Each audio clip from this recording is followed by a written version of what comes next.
আমাদের দাম্পত্য জীবনের সুখ শান্তির উপরে আমাদের জান্নাত অনেকখানি নির্ভর, আমাদের জাহান্নাম থেকে মুক্তি অনেকখানি নির্ভর। কারণ দিনদার জীবন সঙ্গী সঙ্গী না হলে, জীবন সঙ্গী সঙ্গী মুত্তাকি না হলে জান্নাতের পথের যাত্রাটা অনেক কঠিন হয়ে যায়। দাম্পত্য জীবনের সুখ শান্তির জন্য আল্লাহ তাআলার কাছে অনবরত সূরা ফুরকানের 74 নম্বর আয়াতে যে দোয়াটা আছে, রব্বানা হাব লানা মিন আজওয়াজিনা ওয়া যুররিয়াতিনা কুররাতা আয়ুন ওয়াজআলনা লিল মুত্তাকিনা ইমামা, এই দোয়া এছাড়া সাধারণভাবে আল্লাহর কাছে দোয়া করতে থাকে, আল্লাহ জীবনে যেন সঙ্গী হিসেবে যাকে পাবো সে যেন আল্লাহ ভীরু হয়, মুত্তাকি হয়, ভালো মানুষ হয়। এরপরও যদি খারাপ মানুষ পড়ে যায় তো মনে রাখবেন ফেরাউনকে আল্লাহ তাআলা আসিয়ার মতো নেককার মানুষ দিয়েছেন, আসিয়ার মতো নেককার মানুষের কাছে ফেরাউনের মতো অত্যাচারী স্বামী দিয়েছেন। আবার আল্লাহ তাআলা নূহ আলাইহিস সালামের মতো মানুষকে, লূত আলাইহিস সালামের মতো মানুষকে তাদের অবাধ্য এবং আল্লাহর প্রতি ঈমান আনে নাই এমন নারী, এমন স্ত্রী দিয়েছেন। অতএব পরীক্ষা হিসেবে নেবেন, কিন্তু দোয়া করতে থাকবেন। নাম্বার 1 হলো দোয়া করতে থাকা। 2 নম্বর হলো জীবন সঙ্গী নির্বাচনের ক্ষেত্রে ধার্মিকতাকে সবকিছুর উপরে প্রাধান্য দিবেন। ধার্মিকতা থাকলে বাকি সবকিছুতে কম্প্রোমাইজ করবেন, এক্ষেত্রে কম্প্রোমাইজ করবেন না।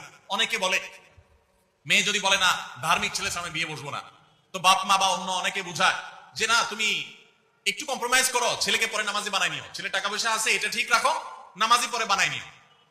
সব সময় রেডিমেড পাইলে আপনি আর বানাতে যাবেন কেন? আগে দিনদারিতা দেখবেন, টাকা পয়সা হলো বানাই নেওয়া যাবে, অন্য কিছু বানাই নেওয়া যাবে, কিন্তু দিনদারিতা সবকিছুর উপরে যেন থাকে। 3 নম্বর হলো সবর এবং শুকর।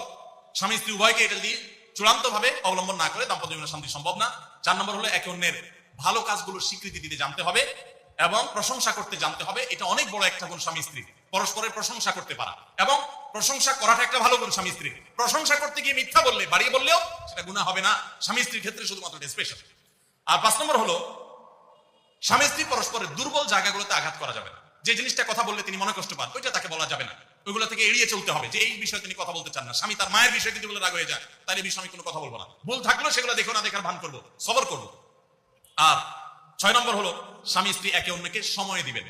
সময় যদি দেন, এখন মহিলারাও সময় দেন না, পুরুষরাও সময় দেন, এই জন্য ভুল বোঝাবুঝি তৈরি হয়, দূরত্ব তৈরি হয়। এখন ভালোবাসা আদান প্রদান করার জন্য SMS, হোয়াটসঅ্যাপ, মেসেঞ্জার, বিভিন্ন রকমের যোগাযোগের মাধ্যম আছে, ফোন আছে, ভিডিও কল আছে।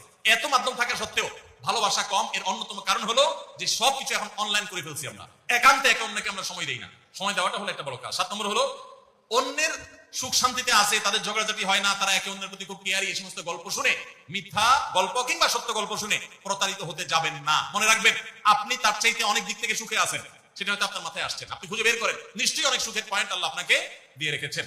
আর 8 নম্বর হলো একে অন্যকে ক্ষমা করতে জানতে হবে, কোনো কিছু ভুল হলে স্বীকার করতে জানতে হবে। 9 নম্বর হলো একে অন্যের প্রতি সংশয় করা, সন্দেহ করা রোগ থেকে বেঁচে থাকতে হবে। সন্দেহ করা খুবই খারাপ জিনিস এবং সন্দেহের সূত্র তৈরি হতে পারে, সেই পথগুলো বন্ধ করে ফেলতে হবে।